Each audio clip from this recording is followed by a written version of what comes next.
तो hello guys, कैसे हो आप सभी लोग। इन दिस वीडियो आज हम बात करने लगे हैं डीमन स्लेयर के कैरेक्टर किबुत्सुजी मुज़ान के बारे में। इन दिस वीडियो आज मैं आपको बताने वाला हूँ किबुत्सुजी मुज़ान की ओरिजिन के बारे में। बेसिकली वो डीमन कैसे बना और उसका मेन पर्पस क्या था, इन सभी बातों के बारे में आज हम इस वीडियो में बात करने वाले हैं।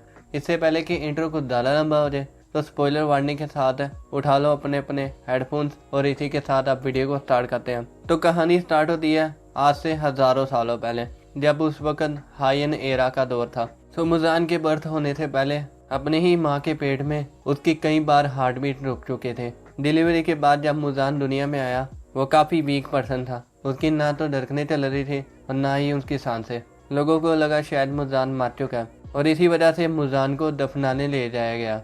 दफनाने से कुछ ही सेकंड पहले मुज़ान पहली बार रो पड़ा। फिर लोगों को पता चला अबे ये तो जिंदा है। जैसे ही मुज़ान थोड़ा सा बड़ा हुआ तो वो एक अजीब किस्म की बीमारी का शिकार हो गया, जिस बीमारी की वजह से मुज़ान की 20 साल की एज में ही डेथ हो जाएगी। जब मुज़ान के मरने का टाइम करीब आ गया तो एक जीनियस डॉक्टर ने मुज़ान को एक एक्सपेरिमेंटल मेडिसिन खिलाई। मुज़ान को लगा इस मेडिसिन का कोई फायदा नहीं, शायद इसके बाद अब वो बच ना पाए, और इसी के कारण मुज़ान ने गुस्से में आकर उस जीनियस डॉक्टर को ही मार डाला। फिर कुछ टाइम बाद उसे रियलाइज हुआ ये मेडिसिन तो काम कर रही है, और इस मेडिसिन की वजह से मुज़ान को एक स्ट्रॉन्ग बॉडी प्रोवाइड हुई, एक ऐसी बॉडी जिसकी वजह से मुज़ान काफ़ी ताकतवर बन गया। फिर इसके साथ मुज़ान को ये भी रियलाइज हुआ उसे अब सरवाइव करने के लिए और भी ज़्यादा पावरफुल बनने के लिए अब उसे ह्यूमन को कंज्यूम करना पड़ेगा। But on the other hand Muzan को ये भी रियलाइज हुआ कि उसके पास एक बहुत बड़ी वीकनेस भी है, एक ऐसी वीकनेस जिसकी वजह से वो सनलाइट में चल नहीं सकता। अगर वो सनलाइट के पास भी गया तो मुज़ान उधर ही डल जाएगा। एंड इसी मूवमेंट पर मुज़ान को ये रिग्रेट हुआ उसे उस जीनियस डॉक्टर को नहीं मारना चाहिए था, क्योंकि वो मेडिसिन कंप्लीट नहीं हुई थी। फिर इसी के साथ मुज़ान को ये पता चला उस जीनियस डॉक्टर ने इस मेडिसिन में ब्लू स्पाइडर लिली नाम के फ्लावर का इस्तेमाल किया। मुज़ान ने इस फ्लावर को पूरे कंट्री में ढूंढा बट उसे ये फ्लावर कहीं पर नहीं मिला। एंड इसी फ्लावर को ढूंढने के पर्पज से मुज़ान ने और भी डीमंस को क्रिएट करके उन्हें पूरी दुनिया में इस फ्लावर की खोज में भेज दिया, इस होप में शायद कोई डीमन इस फ्लावर को ढूंढ ले। बट इसी के साथ मुज़ान को ये भी होप था प्रोबेबली थ्रू म्यूटेशन कोई ऐसा डीमन क्रिएट हो जाए जो शायद सनलाइट से इम्यून हो, और फिर बाद में उस डीमन को कंज्यूम करके मुज़ान सनलाइट से भी इम्यून हो जाए। बेसिकली वो एक इमोर्टल बन जाए। सनलाइट के अंदर जाने की डिज़ायर से मुज़ान ने कई हज़ारों सालों से स्ट्रगल की। इसी स्ट्रगल के दौरान मुज़ान की मुलाकात एक लड़की से हुई जिसका नाम है तमायो। तमायो भी एक जानलेवा बीमारी से शिकार थी। अब अपनी फैमिली और अपने बच्चों के साथ ग्रो अप करने के डिज़ायर थे। तमायो ने मुज़ान से अपने आप को डीमन में बदलने का कहा ताकि वो दोबारा से अपनी फैमिली के साथ जी सके। आफ्टर डीमन बनने के बाद तमायो का अपने ऊपर से कंट्रोल खत्म हो चुका था, और कंट्रोल खोने के बाद तमायो ने अपनी फैमिली को मार के उन्हें कंज्यूम कर लिया। बाद में जब तमायो के सेंसेस वापस आने के बाद जब तमायो को पता चला उसने अपनी फैमिली को कंज्यूम कर लिया तो वो मुज़ान से काफ़ी एंग्री हुई, और इसी का रिवेंज लेने के लिए तमायो अब मुज़ान के साथ रहने लगी। इसी दौरान तमायो ने एक ऐसी मेडिसिन तैयार कर ली जो किसी भी डीमन को वापस से एक ह्यूमन में बदल सके। बेसिकली उसने एंटीडोट तैयार कर लिया था। अब तमायो का नाम याद रखना, इसका आगे जाके बहुत बड़ा रोल है। Some time after Sengoku era में, जिसे डीमन स्लेयर का एक गोल्डन एरा भी कहा जाता है, उस एरा में मुज़ान की मुलाकात एक मार्क हाशिरा से हुई जिसका नाम था मिचिकात्सु सुगिकुनी, और ये मून ब्रीथिंग था डीमन स्लेयर था। अब अपने भाई से ज़्यादा पावरफुल होने की जेलसी में इसने मुज़ान को अपने आप को डीमन में ट्रांसफॉर्म करने का बोला ताकि डीमन के बाद वो और ज़्यादा पावरफुल हो जाए, और हाँ वो इटर्निटी तक जीने का भी सोचा था। इसके बाद मुज़ान ने इसको अपना ब्लड देकर इसे एक डीमन में क्रिएट कर लिया, जिसके बाद इसका नया नाम पड़ा कोकोशिबो। अब डीमन बनने से पहले ये काफ़ी पावरफुल था। आप सोचो ये डीमन बनने के बाद कितना पावरफुल हो गया होगा। और हाँ ये एक अपर मून 1 डीमन है। लेटर बाद में तमायो और मुज़ान की मुलाकात योरुइची सुगिकुनी से हुई जो अपर मून 1 डीमन कोकोशिबू का यंगर ट्विन ब्रदर था। हाँ आपने सही सुना, कोकोशिबू असल में योरुइची का ट्विन ब्रदर है। योरुइची उस वक्त का सबसे पावरफुल डीमन स्लेयर था। वैसे मैं अभी क्या बोल रहा हूँ, ये ऑलरेडी काफ़ी पावरफुल था। जैसे ही ये दोनों मिले योरुइची को पता चल गया मुज़ान एक काफ़ी पावरफुल डीमन है। मुज़ान का रेड और उसका एंगर योरुइची को पता चल गया था। दूसरी तरफ मुज़ान को यह लग रहा था यूरिची काफ़ी कमज़ोर है और इसे डीमन बनाने का कोई फ़ायदा नहीं, क्योंकि ऑलरेडी इसके पास अपर मून डीमन है। मुजान ने विदाउट वार्निंग यूरिची पे वहीं पर अटैक कर दिया, बट मुजान को नहीं पता था उसके सामने कौन खड़ा है। यूरिची ने अपनी स्वर्ड निकाली और स्वर्ड देखकर मुजान की वहीं पर फट गई। नहीं, ऐसा नहीं हुआ। अब यूरिची एक मार्क डीमन स्लेयर है, तो इसी वजह से वो मुजान की वीकनेस को देख पा रहा था। इधर ही यूरिची को ये पता चला मुजान के पास 7 दिल और 5 दिमाग है। यूरिची ने अपनी स्वर्ड को एक ब्राइट रेड स्वर्ड में ट्रांसफॉर्म कर दिया था और अपनी सारी फॉर्म्स को एक ही स्ट्राइक में उसकी पूरी वीकनेस पर अटैक करता गया। और यूरिची उस वक्त का पहला बंदा था जो मुजान को कट कर पाया। अब ये देखकर मुजान की फट चुके थे। इससे पहले कि यूरिची दोबारा से मुजान पर अटैक करे, मुजान ने अपने हिस्सों को एक छोटे छोटे फ्रैगमेंट में कन्वर्ट कर लिया ताकि यूरिची मुजान के सारे पार्ट को कट ना पाए। फिर भी यूरिची ने मुजान के काफ़ी हिस्से डिस्ट्रॉय कर दिए, बट कुछ हिस्से यूरिची से बच कर निकल गए और जो बचे हिस्से थे उससे मुजान ने दोबारा से अपने आप को रीजनरेट कर लिया। अब यूरिची इधर सन ब्रीथिंग थाइल का यूज़ कर रहा था, जिसे फादर ऑफ ऑल ब्रीथिंग थाइल भी कहा जाता है। बेसिकली जितने भी ब्रीथिंग थाइल्स आए हैं वो सभी के सभी सन ब्रीथिंग थाइल से ही आए हैं, और हाँ, ये सबसे पावरफुल ब्रीथिंग थाइल है। अब इधर मुजान को ये पता चल गया था सन ब्रीथिंग थाइल यूजर्स मुजान की वीकनेस है, तो इसी वजह से मुजान अब तक जितने भी सन ब्रीथिंग थाइल यूजर्स क्रिएट हुए थे उनको जाकर मारता गया, ताकि दोबारा से मुजान यूरिची जैसे पावरफुल बंदे से एनकाउंटर ना कर पाए। अब सन ब्रीथिंग थाइल यूजर्स की निशानी ये है, वो हानुफादा ईयरिंग्स पहनते हैं। अब मुजान जिस बंदे को भी ये ईयरिंग्स पहनते हुए देखेगा मुजान के उधर ही फाड़ जाएंगे।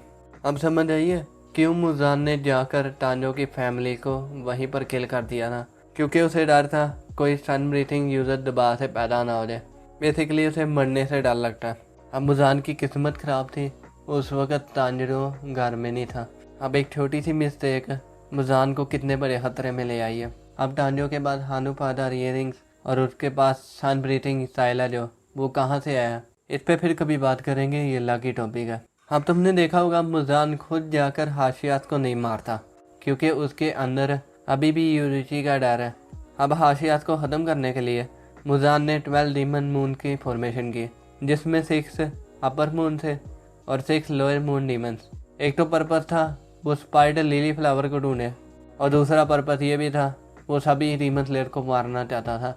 बट यूरिची के डर की वजह से मुजान हाशिया से नहीं लड़ता था। वैसे मुजान पावरफुल तो है, वो आसानी से 10-15 हाशियात को आराम से ही निपटा सकता है, बट यूरिची का डर है जो मुजान को रोका हुआ था।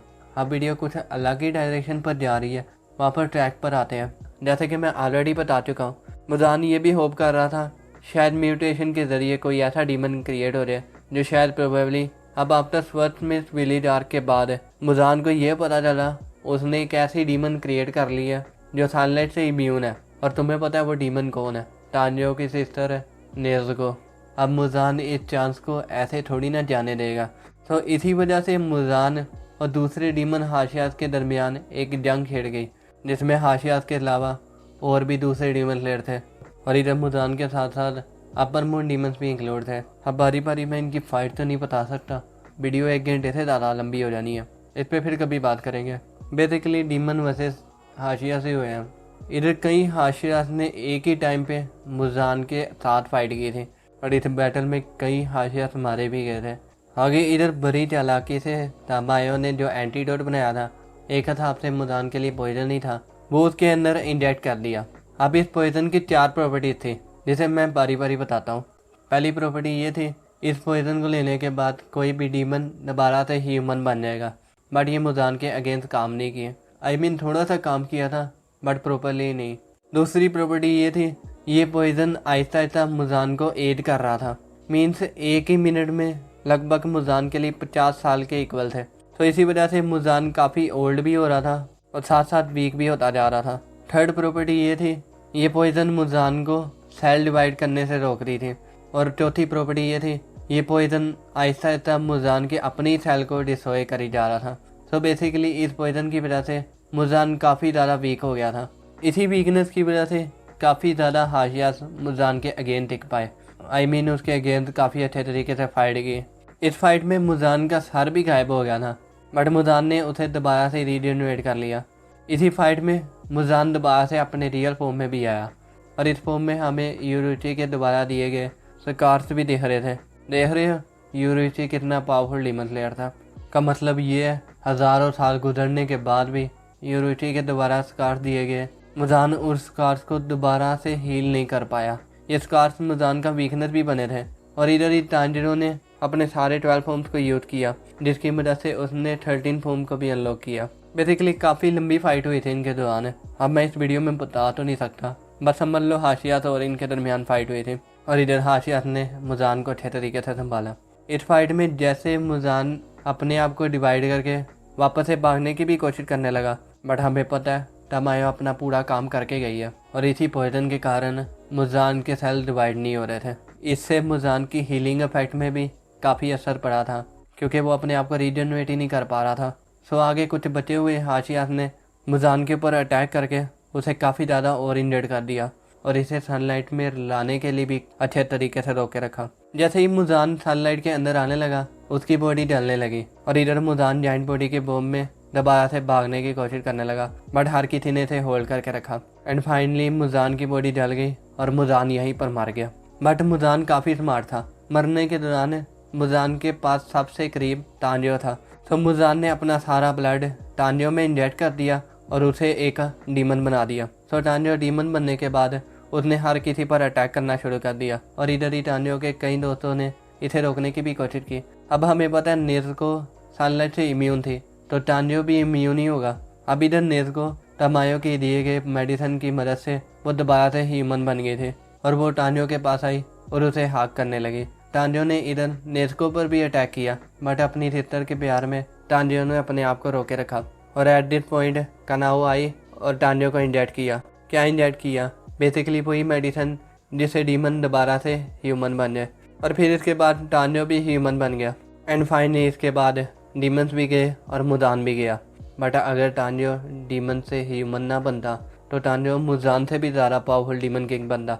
उसे रोकना लगभग इम्पॉसिबल ही होना था। अब डीमन भी गए, मुजान भी गया, मेरी वीडियो भी एंड होगी।